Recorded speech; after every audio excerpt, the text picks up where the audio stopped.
5 دفعہ قرآن میں یہ مضمون آیا ہے، 5 دفعہ، لیکن الفاظ بدل بدل کر آیا ہے۔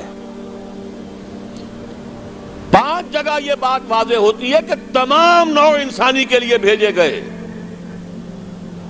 واحد رسول اللہ کے، جیسے واحد رسول اللہ کے وہ ہیں جنہوں نے دین حق کو بالفعل غالب کیا، فرد واحد سے دعوت کا آغاز کیا۔ پہلے دن 4 ایمان لائے، زوجہ محترمہ خدیجہ الکبریٰ رضی اللہ تعالی عنہا، یار غار ابو بکر صدیق رضی اللہ تعالی عنہ، چچا زاد بھائی جو زیر تربیت ہیں، زیر پرورش ہیں، حضرت علی رضی اللہ تعالی عنہ، غلام جنہیں آزاد کر کے بیٹا بنایا ہوا ہے، زید ابن حارثہ، زید ابن محمد کہلاتے ہیں۔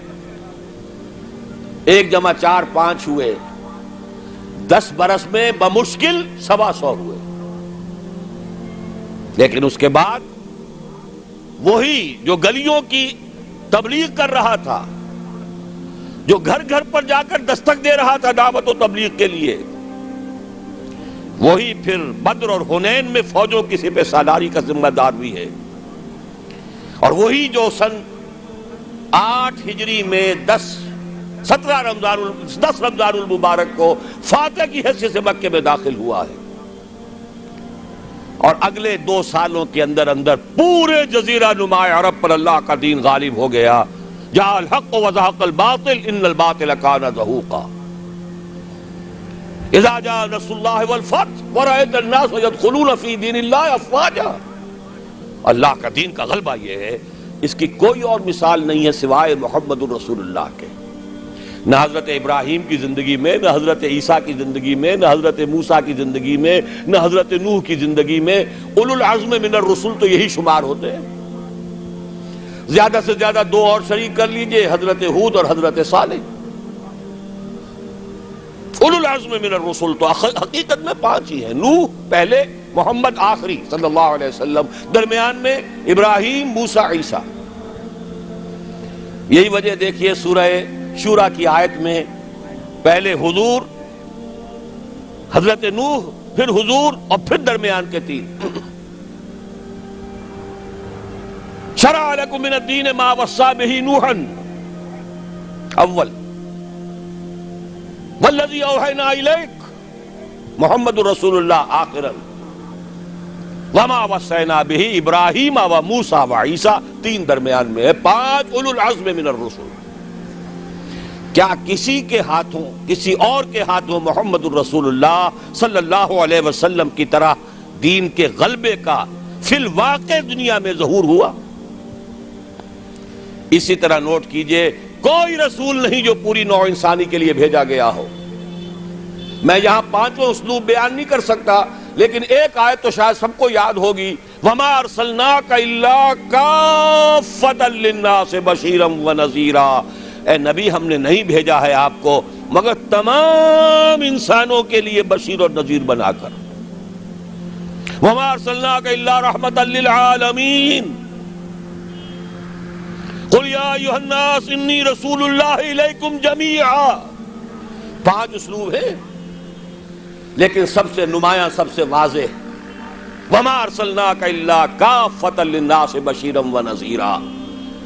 نوٹ کیجئے، اگر مقصد بعثت محمدی غلبہ دین ہے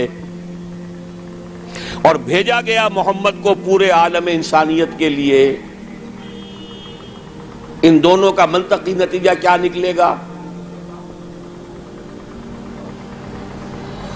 کیسے ممکن ہے کہ حضور کا مقصد بعثت پایہ تکمیل کو نہ پہنچے اور قیامت آ جائے، دنیا ختم ہو جائے؟ ناممکن۔ دنیا کے خاتمے سے پہلے وہ وقت آ کر رہے گا جب کل کرۂ ارضی پر اللہ کا دین اسی طرح غالب ہو جائے جیسے کہ محمد عربی صلی اللہ علیہ وسلم کے دست مبارک سے جزیرہ نما عرب میں غالب ہوا۔ اگر نہیں ہوتا تو تکمیل نہیں ہوئی۔ یہی بات کہی ہے اقبال نے، وقت فرصت ہے کہاں، کام ابھی باقی ہے، نور توحید کا اتمام ابھی باقی ہے۔ جزیرہ نما عرب تو جگمگا اٹھا نور توحید سے، جیسا کہ بعد میں عرض کروں گا۔ پھر اصحاب ثلاثہ، خلفائے ثلاثہ کے عہد خلافت میں کہاں سے کہاں کا علاقہ جو ہے وہ منور ہو گیا، بقعہ نور بن گیا توحید سے، لیکن پوری دنیا تو نہیں ہوئی نا۔ ابھی تو چین بھی تھا، ہندوستان بھی تھا، ابھی تو پورا یورپ بھی تھا، پورا افریقہ بھی تھا، سوائے شمالی افریقہ کے اور کہاں دین پہنچا تھا؟ جب تک کہ کل روئے ارضی پر اللہ کا دین غالب نہیں ہوتا، حضور کا مقصد بعثت نامکمل ہے، وقت فرصت ہے کہاں، کام ابھی باقی ہے، نور توحید کا اتمام ابھی باقی۔ البتہ اتمام کے دو مفہوم سمجھ لیجئے، ایک ہے کسی شے کا کسی ایک بلندی تک پہنچ جانا، ایک ہے کتنی اس کی وسعت کتنی ہے۔ اتمام دین اور دین کا غلبہ جزیرہ نما عرب میں تو کامل ہو گیا، اس میں کوئی شک نہیں، لیکن کل روئے ارضی پر نہیں ہوا، توسیع ہونی ہے۔ ایک اعتبار سے اتمام ہو گیا، ایک اعتبار سے دین غالب ہو گیا، لیکن یہ کہ در حقیقت چونکہ بعثت محمدی صلی اللہ علیہ وسلم تمام عالم انسانیت کے لیے ہے، اس لیے جب تک پورے عالم انسانی پر اللہ کا دین غالب نہ ہو، ہنوز مقصد بعثت محمدی شرمندہ تکمیل ہے۔ لیکن جان لیجئے ہو کر رہے گا۔ اب اس کی جو خبریں دی ہیں، سب سے پہلے تو جیسا کہ ان آیات کے حوالے سے میں نے عرض کیا تھا، دو آیتیں میں نے اس وقت تک بیان کی ہیں، دو اگلی آیات ذرا سرسری طور پر سمجھ لیجئے ورنہ وقت بہت زیادہ لگ جائے گا۔ اے مسلمانوں، یہ تو ہمارا فیصلہ ہے، ہم اپنے دین کا اتمام کریں گے، ہم نے اپنے نبی کو بھیجا ہی دین کے غلبے کے لیے، غلبہ دین ہوگا، لیکن تمہارے ایمان کا کچھ تقاضا ہے۔ اگر تم چاہتے ہو آخرت کے عذاب سے بچنا، اگر تم چاہتے ہو جنت کا داخلہ، تو تمہیں ایک کاروبار کرنا پڑے گا۔ یا ایھا الذین آمنوا هل ادلکم علی تجارۃ تنجیکم من عذاب علیم تؤمنون باللہ ورسولہ وتجاہدون فی سبیل اللہ باموالکم وانفسکم۔ ایمان رکھو جیسا کہ ایمان کا حق ہے، اور جہاد کرو اللہ کی راہ میں، کھپا دو اس میں اپنی جانیں بھی اور اپنے مال بھی۔ یہ تقاضا ہے اہل ایمان سے۔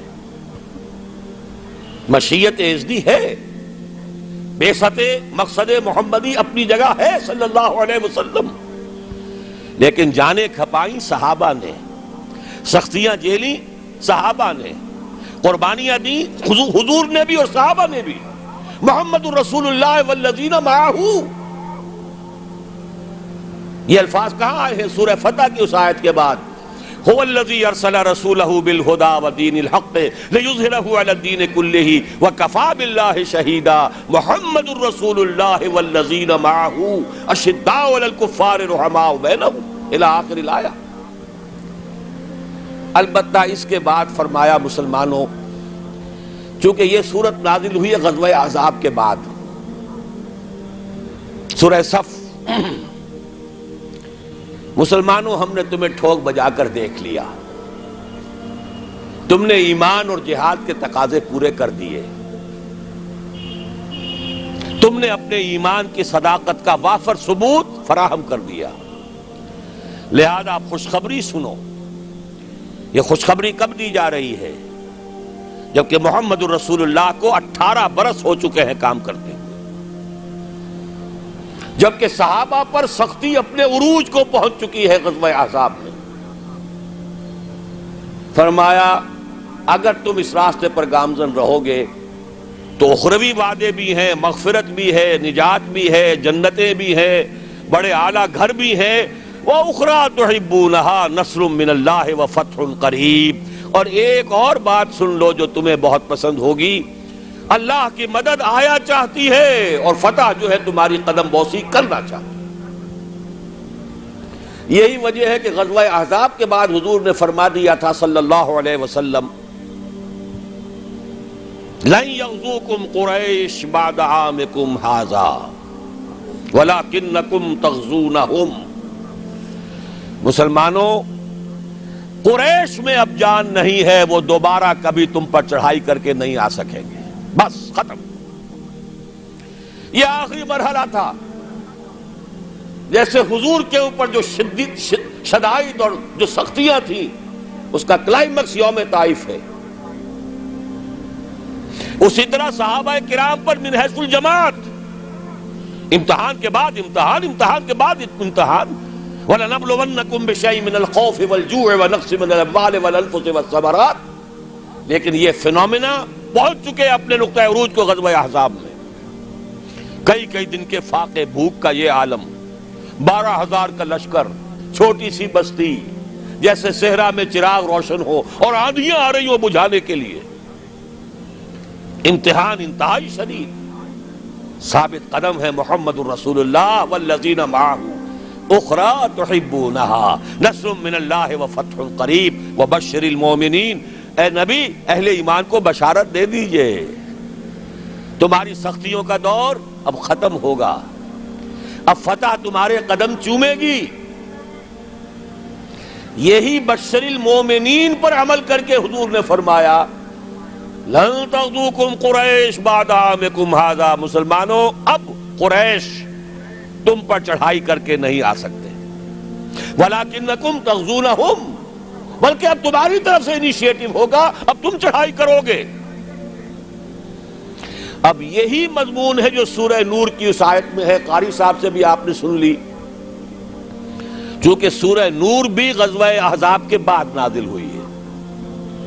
سن 5 ہجری میں غزوہ احزاب، سن 5 ہجری میں سورہ احزاب کا نزول، سن 5 کے آخر میں یا 6 کے شروع میں سورہ نور کا نزول ہے.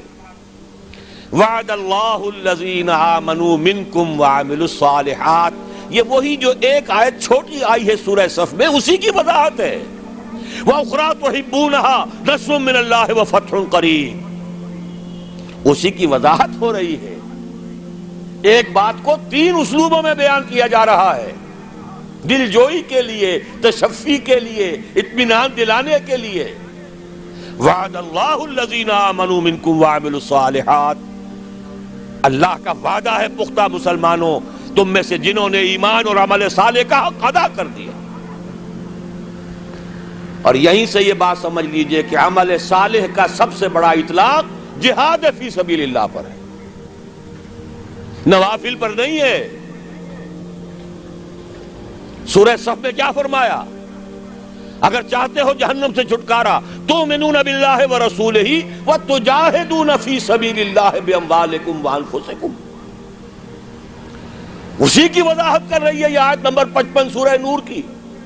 وعد اللہ الذین آمنوا منکم وعملوا الصالحات. تو عمل صالح سے مراد کیا ہے؟ تقابل کیجئے، القرآن یفسر بعضہ بعضا، مراد ہے جہاد فی سبیل اللہ. اے مسلمانوں، تم نے ایمان اور جہاد کا جو حق ادا کر دیا. اب 3 وعدے ہیں ہمارے. لَيَسْتَخْلِفَنَّهُمْ فِي الْأَرْضِ كَمَا اسْتَخْلَفَ الَّذِينَ مِنْ قَبْلِهِمْ. لازماً انہیں خلافت عطا کریں گے زمین میں جیسے کہ ان سے پہلوں کو خلافت عطا کی تھی. یا داؤد انا جعلناک خلیفۃ فی الارض. کبھی اگر داؤد اور سلیمان کی حکومتیں ہو سکتی تھی تو محمد الرسول اللہ کی امت کی حکومت کیوں نہیں ہو سکتی؟ لَيَسْتَخْلِفَنَّهُمْ فِي الْأَرْضِ كَمَا اسْتَخْلَفَ الَّذِينَ مِنْ قَبْلِهِمْ وَلَيُمَكِّنَنَّ لَهُمْ دِينَهُمُ الَّذِي ارْتَضَىٰ لَهُمْ. اور جو دین کہ اللہ نے تمہارے لیے پسند کر لیا ہے، اب اس کو تمکن عطا کرے گا، غلبہ عطا کرے گا. یہ دین غالب رہنے کے لیے آیا ہے، مغلوب رہنے کے لیے نہیں. الحق یعلو ولا یعلی علیہ. حق کو حق پہنچتا ہے کہ سر بلند ہو، نہ یہ کہ پامال کر دیا جائے. تیسرا وعدہ وَلَيُبَدِّلَنَّهُمْ مِنْ بَعْدِ خَوْفِهِمْ أَمْنًا. اب تک تو تم پر خوف کی کیفیت طاری تھی، پھر نہ قریش چڑھ کے آ جائیں، غطفان نہ آ جائیں. حدیثوں میں، سیرت میں آپ نے پڑھا ہوگا، رات رات بھر پہرے رہتے تھے. ذرا شور ہوتا تھا منافقین جو ہے لے اٹھتے تھے، پھر حملہ ہو رہا ہے بھائی، پھر حملہ ہو رہا ہے. ہر وقت ایک خوف کی کیفیت. لیکن اے مسلمانوں اب وہ خوف کی حالت بدل جائے گا، تمہیں امن حاصل ہو جائے گا۔ چیزیں تین بیان کی ایک ہی ہے۔ جب تمہیں حکومت مل جائے گی، تمہارا دین خود بخود غالب ہو گیا، یا جب اللہ کا دین غالب ہوگا حکومت خود بخود تمہارے ہاتھ میں ہوگی، اور پھر اب ڈر کس کا؟ اب چین ہوگا، سکون ہوگا، اطمینان ہوگا، امن ہوگا۔ یعبدوننی، اور پھر وہ میری بندگی کریں گے جیسے کہ بندگی کا